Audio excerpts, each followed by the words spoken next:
Thank you. I have a bit of a conflict at the moment. It's around money stuff, bankruptcy, and the ethics of it. Yep. At the moment, we're going through a process of seeing if we should go bankrupt or not. Yep. But I don't feel comfortable with it because I feel like it's cheating in some ways. Mm-hmm. It's like avoiding my responsibilities around it. But then my conflict is that just me punishing myself? So when I think about it, I think, no, I should pay all these people back and stuff, because some of them aren't. Bankruptcy won't fix some of them anyway. And it's, yeah, I'm just trying to work out what the ethics and the morals around what the loving things are to do around it. Well, firstly, Teresa, bankruptcy begins, and if we expand the question a little, because I'd like to talk a little bit about money generally as well in the question. If you look at our Western society, we are very focused on money, aren't we? For the majority of us, we usually feel we haven't got enough, and those of us who do have enough generally don't like sharing it very much either. So there are issues regarding money that we have that are really emotional in their nature. So whenever we're faced with not having enough money and going bankrupt, we're basically not examining the fact that it's due to our previous actions that we have taken, not our actions right now. Does that make sense? So it's your actions that you've taken historically that have caused you to go bankrupt now. And this is something that we need to, or feel like you need to go bankrupt now. This is something we need to address. We need to understand that everything we create today has an effect tomorrow, and the next day, and the next day, and the next day, has an effect on our future. And when we choose to take actions that are not responsible today, then it's going to have an effect on our future. Now, if we rewind, so if we look at your condition today and say, okay, we're worried that we're not going to have enough money to pay the bills, basically that's the problem, that was caused by your past decisions. And the question then becomes, well, what emotions drove those past decisions? Why have you made choices to spend more than you had, or that you had the capacity to repay? Now, that is driven by emotions. Every single time. Whatever causes you to not have the capacity to repay something is driven by an emotion right at that moment. And that emotion is immoral in its nature because it's not taking responsibility. Therefore, it's unethical. You should only engage processes that you know you will be able to repay. But here in Western society, we are so driven by this desire to have things that we start to overextend ourselves. In other words, we want to have things, but we don't have the capacity to pay for the things that we have. And this is our primary issue when it comes to issues of bankruptcy. If you address the cause of that, then it's highly likely you'll get out of any financial hardship you're in and not have to declare bankruptcy at all. But if you do not address the cause of that, then what will happen is you'll definitely go bankrupt, but then you possibly go bankrupt again. And in fact, what they've found through studies is that the majority of people who go bankrupt once finish up going bankrupt 2, 3, 4, 5 times in their lifetime. And the main reason why that happens is because there is this underlying emotional thing driving, trying to have more and purchase more than you can pay for. So the real question becomes, why have you purchased more than you can pay for? Do you know what emotional reasons have driven that? What's driven that? We've talked about this in the past, and it's to do with the fear in me about my parents' fear that have put on me. But I don't agree. Yeah, I'm afraid of my husband's emotions around some of the stuff. So in other words, he purchases things that he doesn't have the funds to pay for? Yes, but I mean, I do it too. Yes. I feel like the world owes me. Yeah, that's more the emotion. Yeah. The feeling that the world owes you. Yeah. And your husband must have the same feeling. Okay. Otherwise, he wouldn't purchase more than he could pay for either. Yeah. And if both of you have the same... See, normally in a family, one has that feeling and the other one has oftentimes the opposite feeling, because that sometimes is what the law of attraction brings you. And so you end up at least surviving. Yeah. But when both of you have the same feeling, yeah, it gets pretty difficult. It has exacerbated since we got together, yeah. Yeah. I mean, I know I've had it all my life, but it got So worse. before you were married Yep. to your husband, did you find that you were always having a shortfall of funds? I was managing it. You were managing it, but Yeah. when you say managing it, was there always a flow, but you were always short? I was just having enough to get by on and without getting the necessities, and occasionally I'd go into debt, but I'd be able to sort it out. Sort it out, yeah. Yeah. Yeah. See, I would suggest that the problem was there before you met your husband, obviously, and you've now attracted another person who does the same thing as you, and both of you don't check each other with it, and you both don't discuss it together as to what you're purchasing and so forth. And so in the end, what you end up with is spending more than you can pay for. Yeah, and it's chaotic, and Now, it's driven, as you've identified, from an emotion of rage, actually, of anger, that the world should provide me with everything I want. Yep. And when you don't have the means to pay for it, you think the world should take the fall for that. Yeah.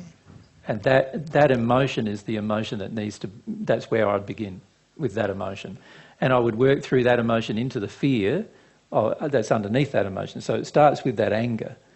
Now, the anger is a demand upon the world to look after you. In other words, a demand that you shouldn't have to take personal responsibility for your choices and decisions.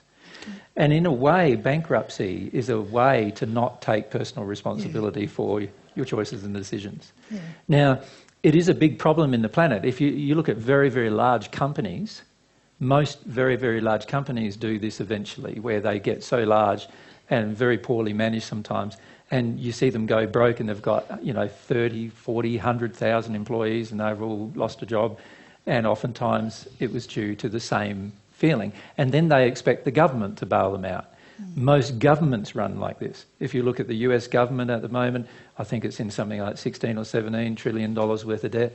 And the Constitution stated at one point that it should only ever get into 5 trillion as a maximum.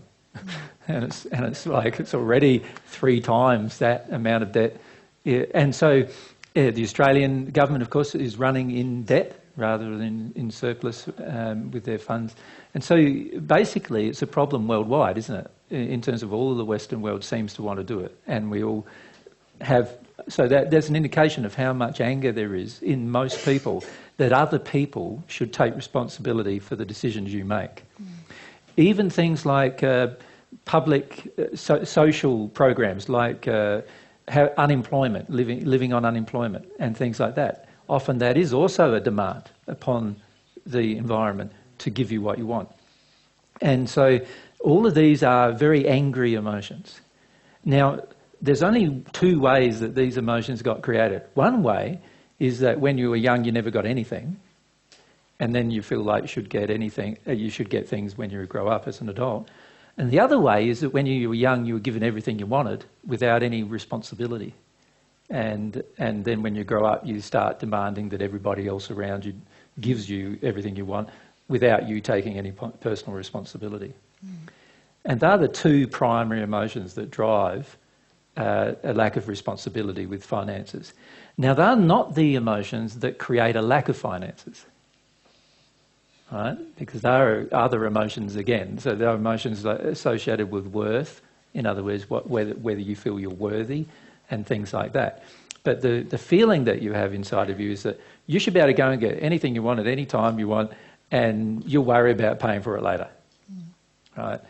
And the reality is a lot of people in the world have particularly in the Western world, have exactly the same concept.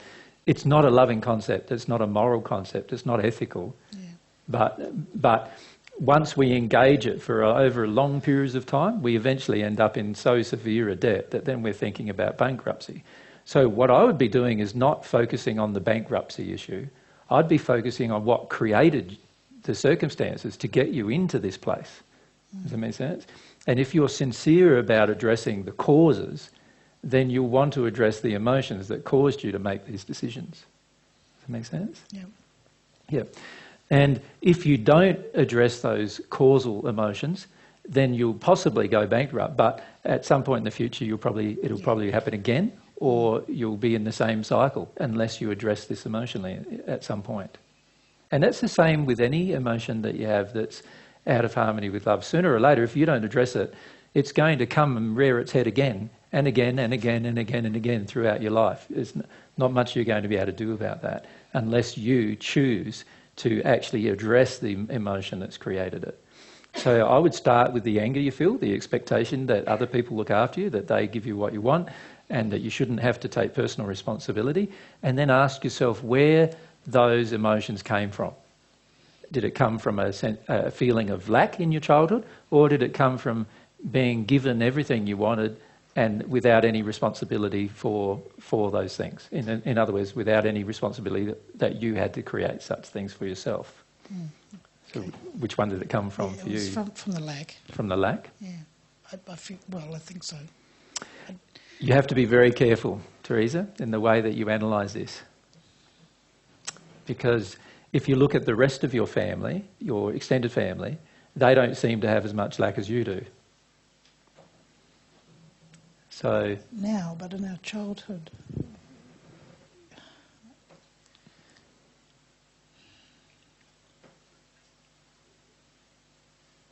I have a resistance to feeling that I might have had everything I asked for.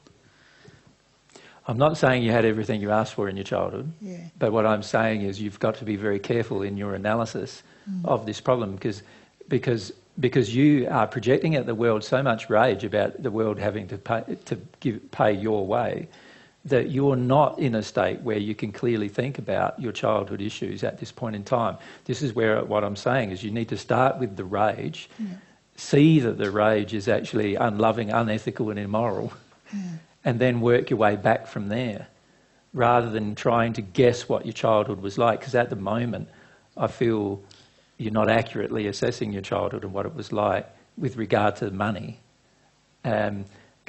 Because it can be one of these two issues, but the problem for you is you're going to try to blame it on someone else in your current state. In your current state, you're already blaming it on somebody else. You're blaming it on the world, right? And so you're going to look back at your childhood and have a temptation to now blame it on your parents.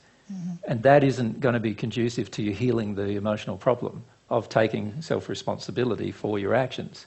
Does that make sense? Yeah. And this is where you've got to be very careful, because you blame it on other people, but you've got to, at some point, see that this is caused by your decisions, your choice to want more and more and more that you cannot afford. Does that make sense? Yeah. And at some point in time, you've got to see that and take some responsibility for that. Because if you don't take responsibility for that, you'll be tempted to then go and blame your husband, or blame, the fact that you had children that are like that, or blame the fact that you were brought up with nothing, or blame the world itself, or blame something. But all that anger is covering over a lot of fear and grief that you need to obviously feel to heal the issue. But if you keep blaming everybody else, you're not going to be taking any personal responsibility. And there's a desperate need for you to take personal responsibility. In fact, if you took personal responsibility for every single debt, you would find that you would have a lot of assistance to actually overcome the debt. Yeah. Right? But the reality is, if you don't take personal responsibility for all of the debt that you've created, then a lot of people will push pretty hard to... Yeah, I've noticed that. Yeah. And in fact, it's unethical for you to even make the statement, even if I pay back what I can pay back, the people are not going to be satisfied. That statement itself is unethical. At the beginning of the question, you made some unethical statements, not understanding that your attitude towards other people is such that if they have money, then they should give you some. or they should allow you to get away with the debt. Yeah. And that's not an ethical position. It's not a moral position either. I see a lot of people who don't have a lot of funds have that attitude. I've met many rich people who have a very good attitude to ethics when it comes to money. They always pay their debts. And I've met many poor people who think they should always get away with paying their debts. And that's an unethical attitude. And it's one reason why they don't have enough money. Because the money they do have, they're using unethically and immorally. In other words, they're expecting other people to pay for things that they should be personally responsible for. And when you're unethical and immoral, God's laws are always going to try to correct that. And so God's laws are going through the law of attraction, you're going to create a poor situation, and that comes up and challenges your compromise of your morals. Does that make sense? Yep. So taking action to confront all of these debts that I've got. Will bring up some of the emotion. Yeah. Because some of the emotion you'll start feeling is, why should I have to do that? They've got plenty of money and I've got none. And why should I have to pay that? You know, that person's got plenty of funds and I haven't got as much, you know. They've got more than I have, so why should I have to pay that back? And all that kind of thing. So I've been doing that. Yep. But perhaps I haven't been doing that as much. Well, I would actually, if it was me, I would write down every single debt I had. Yep. I'd write down how much every single debt is. I would total it all up and then sit with the shock of that. Yeah, we've been doing that. Yeah. And then what I would do is I'd approach every single person with some kind of a payment plan. I would get rid of every single credit card. I would get, so that I can't go and do the same thing again. Yeah. There was a lot of personal choices I would choose to make if I was in the situation.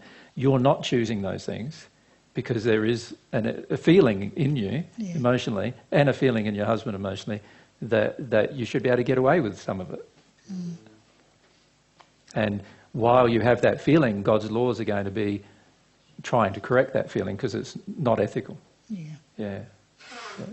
So it's very important for anybody who has any debt to have a good look at their situation, their personal situation. If you can't afford to pay it back, then you should stop incurring more. And you should look at the underlying emotional reasons why in the past you have made choices which cause you to think that you should be able to go out and buy new things all the time and incur more debt without there being any sense of responsibility. Yeah. Okay. Does that make sense? Yep. Yep. Thanks. So to me, the issue, the real question that you asked, which is not the answer that you probably expected that I gave, is about going bankrupt. What's ethical in terms of going bankrupt? Can you see if you address the issues the way I'm suggesting, you would never get that question to have to be asked. Yeah. Unless there was some unusual circumstances, such as your house burning down, or some unusual circumstances that might have occurred that might cause that particular problem. But it wouldn't be caused by just a choice of consumption. Yeah. Does that make sense? Yeah.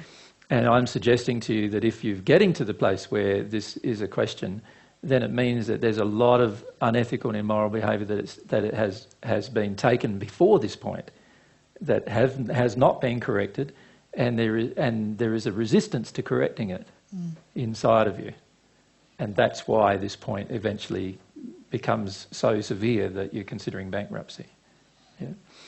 And at that point, my suggestion is choose differently, choose to get into some of these emotions, choose to try to resolve the issue without bankruptcy, but if bankruptcy is forced upon you by someone, then of course you will need to go through it. But you want to try to avoid that by taking responsibility for everything that you have purchased in the past and what you've done. And usually, if a person chooses along those lines, they get assistance to do so. Yeah, we've noticed that already. Yeah. And if they don't choose to go along those lines, they'll get a lot of quite angry people wanting them to clean them out, as the saying goes. And that is, again, the law of attraction at work. When we refuse to take personal responsibility for our own actions and decisions from the past, then we surely should expect other people to demand of us that we take some responsibility for what we've done in the past. Yep. Yeah. And in fact, for other people to allow us to do it would not be them loving us at all. So if other people allowed us to get away with incurring a heap of debt without taking any action to resolve the problem, then they wouldn't be loving us even. Yeah, I've got that situation as well, which I do blame that other person as well for that, I know, but, which doesn't help. No. Yeah. So you have people around you who can help you out of the debt, but the reality is, why should they help you out of the debt when it's been a problem all the way through your life? You're not taking responsibility, your husband's not taking responsibility for his purchases either. Can you see that it wouldn't be a very loving thing for them to give you more funds only for you to go out and spend them and still have a problem of not paying all of your debt? Yeah. You know, in the end, unless you cure the emotional reason why it happens, this is going to be an ongoing problem for a lot of your life. Yeah. What I find too, just a general comment to everyone, what I find too is that people who are in a large amount of debt or have a large amount of expenses generally have no desire whatsoever to either curtail them or to actually know their true financial position. Now, if you truly love yourself, you will at every moment know your true financial position. At every moment. You won't have to wait till the end of the year till the accountant tells you what your true financial position is. You will know every month, every week, what your true financial position is, what you can afford to pay and what you can't afford to do. You will know it. And as you work through the emotions surrounding money, your financial position should improve.